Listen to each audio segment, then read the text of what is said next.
Assalamualaikum warahmatullahi wabarakatuh. Halo teman-teman, apa kabar dan selamat datang kembali di Reborn Sunda Anime Channel. Sekarang hari Senin dan itu waktunya Mimin akan bahas alur cerita masal Magic and Muscle chapter 41. Sebelum kepada pembahasan, aku ingetin buat kalian yang mau tahu updatean terbaru dari channel ini, kalian bisa langsung saja tekan tombol subscribe-nya, oke? Biar nanti dapat notifikasinya.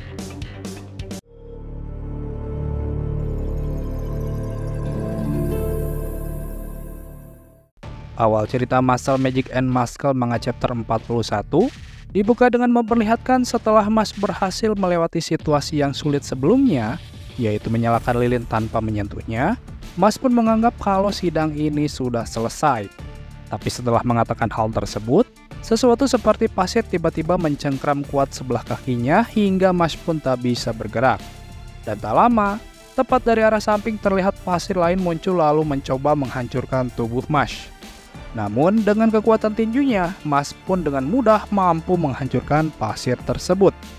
Nah, kemungkinan serangan yang sebelumnya mengarah pada Mas tersebut adalah ulah salah satu dari 7 anggota Biro Sihir yang baru saja tiba di ruangan sidang tersebut. Mereka semuanya memiliki jabatan dan kemampuan sihir yang berbeda-beda. Yang pertama, ada pria bernama Renatus Revol. Dia merupakan administrasi pemakai sihir dengan julukan Immortal Ken yang artinya tongkat abadi. Yang kedua, ada gadis bertubuh pendek bernama Surara Haleston. Dia merupakan administrasi penelitian sihir yang diberi julukan Ice Ken yang artinya tongkat es. Yang ketiga, ada pria murah senyum bernama Kaldo Gehenna. Dia merupakan administrasi bakat sihir yang mempunyai julukan Flame Ken yang berarti tongkat api. Yang keempat, ada pria yang ditemani hewan aneh bernama Agito Tirone. Dia merupakan administrasi makhluk sihir dan dia memiliki julukan Dragon Ken yang berarti tongkat naga. Yang kelima, ada gadis cantik bernama Sophia Biblia. Dia merupakan administrasi catatan sihir terlarang. Dia memiliki julukan tongkat pengetahuan.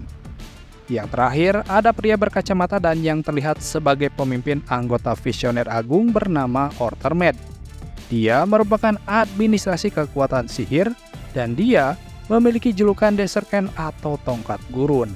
Lalu Orter pun menjelaskan kalau peraturan ada untuk meluruskan mereka yang berpikiran melenceng. Jika kita membuat pengecualian, maka sistem itu akan runtuh. Terlebih lagi, mereka sebagai pilar dunia jika mengikuti emosi akan memberikan contoh yang buruk. Orter juga berkata bahwa Mas bukan hanya menyembunyikan ketidakmampuan dirinya memakai sihir, tapi dia juga mendaftar ke Akademi Esten. Menurutnya, hukuman yang cocok hanyalah hukuman mati. Mendengar hal buruk tersebut, Mas pun kaget dan jadi lemah tak berdaya. Kemudian ketika Orter membuat kesepakatan sepihak dengan para visioner yang ada bahwa mereka menyetujui keputusan ini, tiba-tiba si hakim berkepala pelontos turun dari kursinya lalu menghampiri Orter sembari mengatakan itu tidak bisa diterima. Terlepas dari itu, si hakim botak ini pun perilakunya terlihat agak aneh dan berbeda dari sebelumnya. Kemudian si hakim juga berkata, "Kami adalah Inosenjiro. Bocah itu milik kami. Jangan kau berani sentuh dia. Sebagai buktinya, kami menempatkan magi parasit padanya." Di sini pun dijelaskan bahwa magi parasit adalah makhluk berbahaya yang memakan mana sambil memakai tubuh inangnya sebagai kepompong saat fase larva. Jika dikeluarkan, makhluk tersebut akan menempel pada siapapun yang melepaskannya. Nah, si hakim yang kesadarannya telah dikuasai penuh oleh parasit tersebut ingin para visioner menganggap bahwa ini sebagai pernyataan keseriusan pada mereka semua. Mendengar hal tersebut, Ryo pun bertanya, "Jadi kau menyatakan perang melawan Biro Sihir dan ingin segera mengakhiri konflik berkepanjangan ini? Baiklah, akan kulepaskan magi parasit tersebut." Lalu pada saat Ryo akan melaksanakannya, tiba-tiba pria berambut keribu menghalangi niat Ryo yang akan mencabut parasit tersebut dengan alasan hal itu terlalu berbahaya. Semakin besar kekuatan sang penyihir yang melepasnya, maka semakin besar pula bahayanya.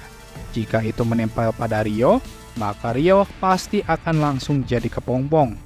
Dan dari sekian banyak penyihir hebat yang berada di ruang sidang, Tanpa disuruh, justru Maslah yang memberanikan diri melepaskan parasit sihir tersebut. Namun saat si mulut parasit itu dilepaskan, tiba-tiba parasit tersebut masuk ke dalam mulut Mas yang tentunya jika dibiarkan akan mengancam keselamatan Mas. Namun tak lama, tiba-tiba Mas memuntahkan sesuatu yang ternyata itu adalah parasit yang diubah bentuknya menjadi seperti anjing pudel. Melihat kejadian luar biasa ini, mereka terutama pria berambut kribo bernama Nerei pun bertanya-tanya, "Ada apa ini? Apa yang barusan terjadi? Itu tadi masuk ke dalam mulutmu kan?" Jadi dia mengikatnya dalam mulut seperti tangki buah ceri.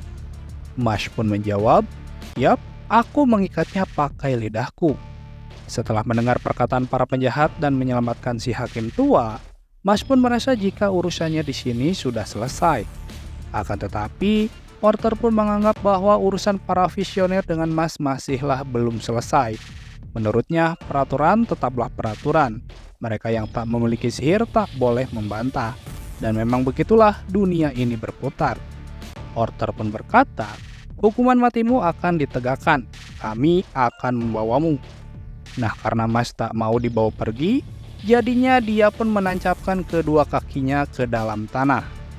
Lalu bagaimanakah kisah selanjutnya? Oke teman-teman, demikianlah penjelasan alur cerita Masal Magic and Muscle manga chapter 41. Terima kasih buat kalian yang sudah mampir dan menonton video ini sampai selesai. Dan akhir kata, wassalamualaikum warahmatullahi wabarakatuh.